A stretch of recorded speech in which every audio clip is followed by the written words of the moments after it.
depois de um bocado de tempo.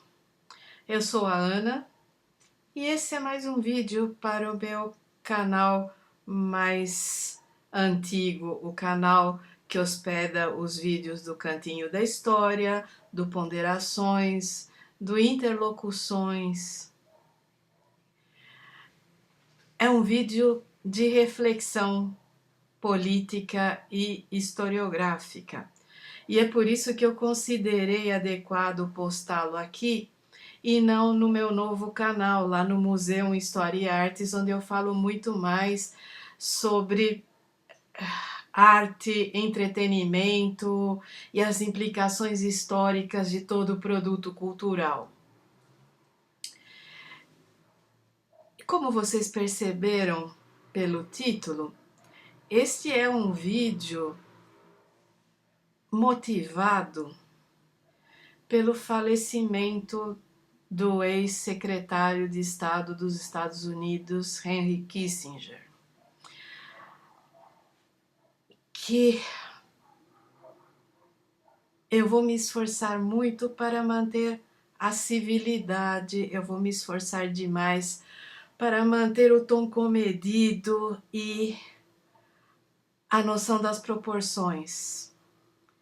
Mas eu creio que nós temos que pensar um pouco em um dos mitos que ronda alguns setores da esquerda e mesmo alguns setores que se consideram progressistas, que são mais moderados, que é que toda vez que se vem diante de um crime ou de alguma coisa tão gigantesca que a gente mal consegue lidar, a primeira reação dessas pessoas, ao invés de dar combate ao que tem à frente, é dizer: a história cobra. Sabe aquela coisa de a justiça tarda, mas não falha? É o mesmo tipo de besteira, porque se a justiça tarda, é uma maneira de falhar. Se demora demais, ela nem é mais justiça. E a justiça ainda é algo que os homens praticam dentro de instituições públicas ligadas ao sistema político. A história não é uma entidade, a história não é um anjo de vingança ou uma deusa grega, ou seja lá o que for. A história é a maneira como nós humanos convencionamos definir o discurso que estuda a nossa passagem pelo planeta. Como diria Mark Bloch, é o estudo da ação do homem no tempo. A história é a ação desse homem, mas para se transformar em história é preciso muito mais do que esse homem ter agido, é preciso que o historiador selecione e atribua sentido a esses atos, que o historiador coloque esses atos em uma linha historiográfica, em uma linha de análise, que dialogue com pressupostos teóricos, com métodos científicos. Quer dizer, a história não cobra, a história não se repete, a história não... Não, a história não é um agente. Agente é o ser humano. É o ser humano que pratica as ações e é o ser humano que seleciona essas ações para se tornarem parte da história. E uma das coisas que me assustou a partir da morte do Henry Kissinger é o tanto de gente que nunca ouviu falar dele. Pessoas com menos de 40 anos quase não sabem quem ele foi, não têm ideia da dimensão desse homem, não têm ideia do poder que esse homem teve. E é por isso que, diante das comemorações de muitos de nós, e eu devo confessar que eu só me senti tão feliz quando a Margaret Thatcher morreu. Sabe, na outra noite, quando a minha filha veio e falou, olha, Kissinger morreu, sabe quando parece que, nossa, um a menos, um genocida a menos, um filho da puta a menos. Quer dizer, quem sabe um dia essa conta vai pender a nosso favor, mas a questão é, nos 2 dias que se seguiram eu percebi que muita gente nunca ouviu falar de Henry Kissinger, não sabe absolutamente nada da política de Estado dos Estados Unidos, está acostumada a reagir a partir de vídeos da internet, muitas vezes de pessoas que não têm a menor capacidade, que se formaram nessas espeluncas de formar puxa-saco nos Estados Unidos e vêm aqui para o Brasil trabalhar em fundações cujo único objetivo é manipular a opinião pública e estabelecer uma agenda liberal ou neoliberal. E isso é assustador. E é assustador porque eu passei a infância ouvindo e vendo a imagem do Kissinger. Na minha casa, meus pais só se referiam a ele de filho da puta para baixo. Por quê? Henry Kissinger foi um imigrante alemão de família judia. Ele era jovem, a família fugiu da Alemanha quando da ascensão do nazismo. Eles foram para os Estados Unidos, ele se naturalizou por lá 5 anos depois, que acho que é o prazo mínimo, né, a época para obter a cidadania. E ele fez uma sólida carreira universitária em relações internacionais e ciência política, naquela formação aberta que os Estados Unidos têm, que a pessoa faz uma porção de cadeiras e se forma, mas você não pode dizer o que ele é, você só consegue dizer o que ele não é. E no caso do Kissinger, ele foi apadrinhado pelo William Elliot, que já era uma pessoa muito ligada à política dos Estados Unidos, que já era um conselheiro dos presidentes e dos secretários de Estado. Então, a linha de sucessão natural foi que quando Elliot se afastou, o Kissinger ocupasse essa posição. E acredita-se que de Eisenhower a Gerald Ford, Kissinger assessorou de uma maneira ou de outra todos os presidentes dos Estados Unidos. E isso inclui também, para além da grande maioria ser republicana, os democratas Kennedy e Lyndon Johnson. Mas ele chegou a ser secretário de Estado, que é o equivalente lá ao nosso chanceler, somente sob a gestão do Nixon e posteriormente do Gerald Ford. E na pauta do Kissinger estavam o destensionamento, a distensão das relações tanto com a China quanto com a União Soviética, visando neutralizar esses países e abrir caminho para que a presença dos Estados Unidos na América Latina não fosse questionada. Visto o que aconteceu com Cuba, Kissinger pretendia neutralizar de vez a influência soviética aqui na América Latina. E isso se vê perfeitamente porque ele não apenas apoiou o golpe no Chile, o assassinato do Allende, o golpe de Estado no Uruguai e a perseguição que se deu à população civil, a ditadura argentina com todas as suas monstruosidades, a ditadura brasileira que já se encontrava em andamento quando ele se tornou secretário de Estado, e ele é um dos arquitetos da Operação Condor. E se você não sabe o que é a Operação Condor, por favor pesquise.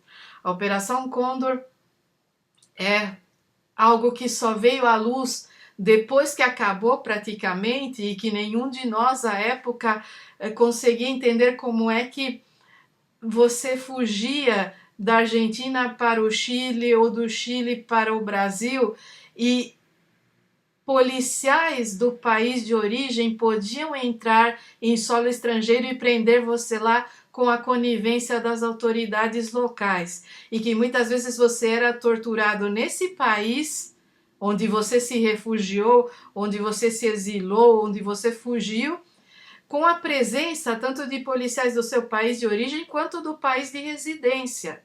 Quer dizer, era um conluio entre as ditaduras do Cone Sul da América Latina para perseguir sistematicamente militantes de esquerda, professores, estudantes, operários, pessoas do movimento sindical, todo mundo que eles considerassem uma ameaça aos seus regimes ditatoriais.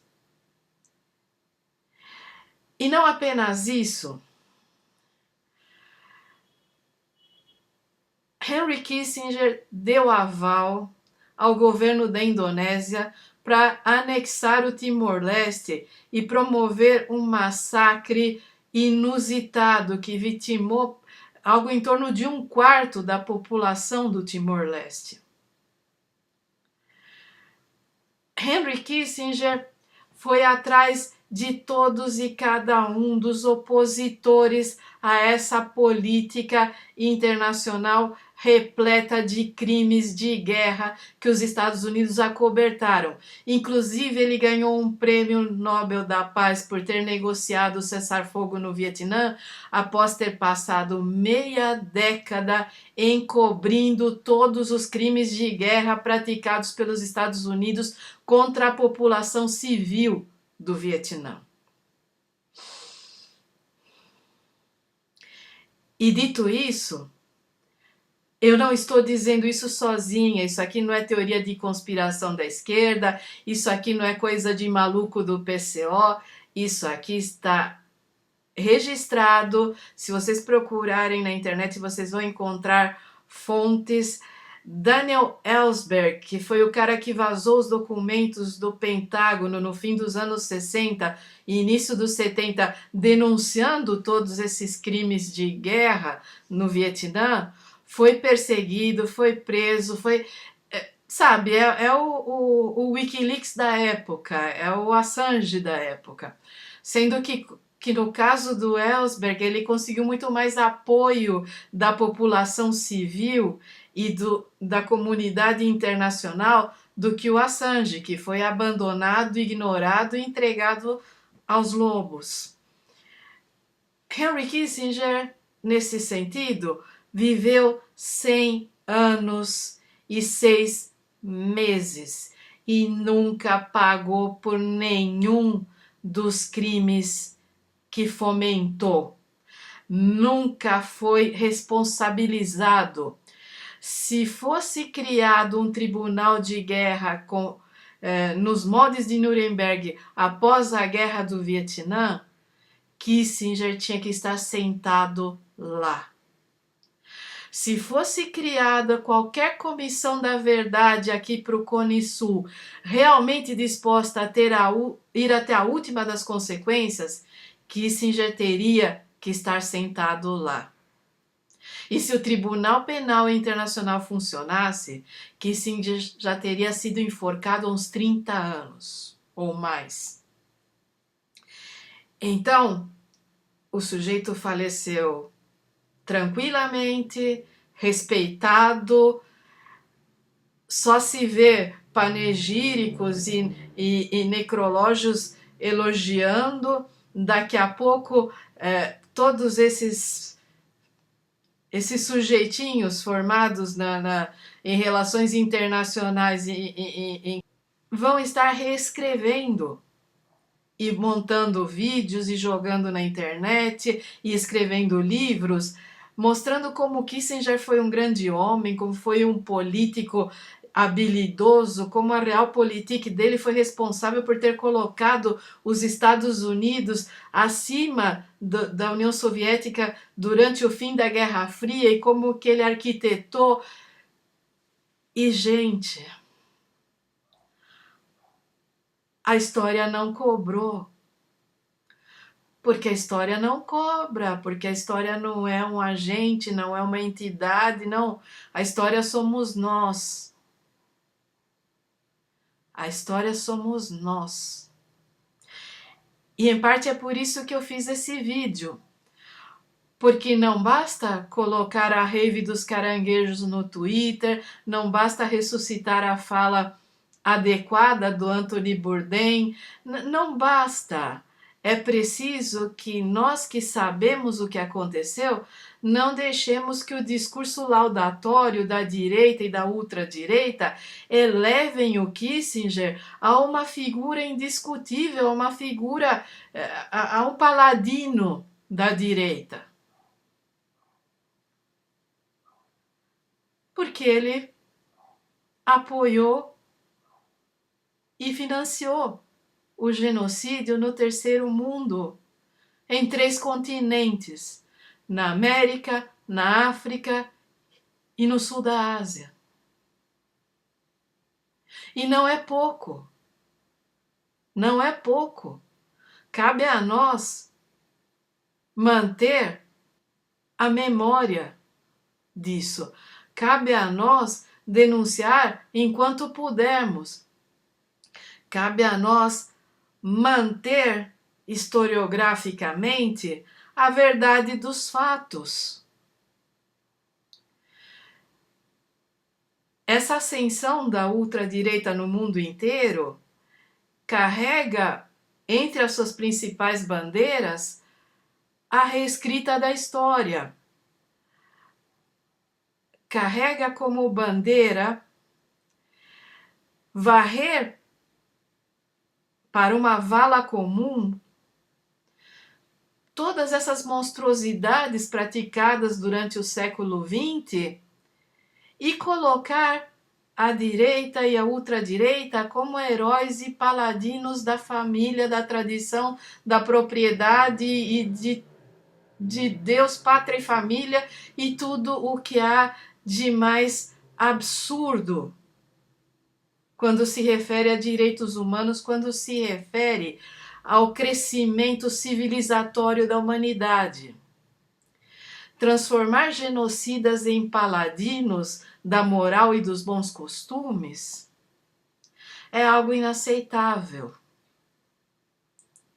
E já que a história não tem condições materiais de cobrar nada de pessoa alguma, e já que, enquanto cidadãos, o máximo que podemos fazer é reivindicar que genocidas e monstros dessa intensidade sejam punidos nos tribunais, cabe a nós manter as denúncias em dia, cabe a nós não deixar que o discurso único da mídia, que é extremamente alinhado com as forças dominantes e as forças da direita e da ultradireita, que esse discurso laudatório da mídia não vingue. É preciso que as pessoas mais jovens saibam exatamente quem foi Henry Kissinger.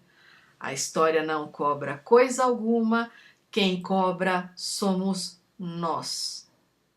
E se nós pararmos de cobrar, se nós pararmos de estabelecer um mínimo de coerência e de veracidade na hora de retratar os fatos históricos, nós teremos perdido essa batalha. E com essa batalha, nós teremos perdido a humanidade. Lembrem-se disso. Lembrem-se e não esqueçam jamais que o governo anterior deixou um passivo de quase 1 milhão de mortos entre os oficiais e os não notificados, se não mais do que isso, devido à negligência durante a pandemia. E não há ninguém cobrando. E a história não vai cobrar. Quem tem que cobrar somos nós. E é isso, gente. Não sei se vou reativar o canal, postar alguma dessas reflexões esporadicamente. Não sei, porque eu ainda estou muito exausta. E o outro canal estou postando semanalmente, mas são postagens mais que eu consigo preparar sem me afligir tanto. Fazer o roteiro para um vídeo como este, considerando quem eu sou e de onde eu venho, dói demais, é difícil demais. Fazer um vídeo como esse, sem perder a linha, é um esforço sobre-humano. E talvez por isso eu tenha puxado o freio de mão aqui do canal. Mas eu tenho planos. Quem sabe? Cuidem-se muito. Espero que vocês estejam todos bem. E nos vemos na próxima.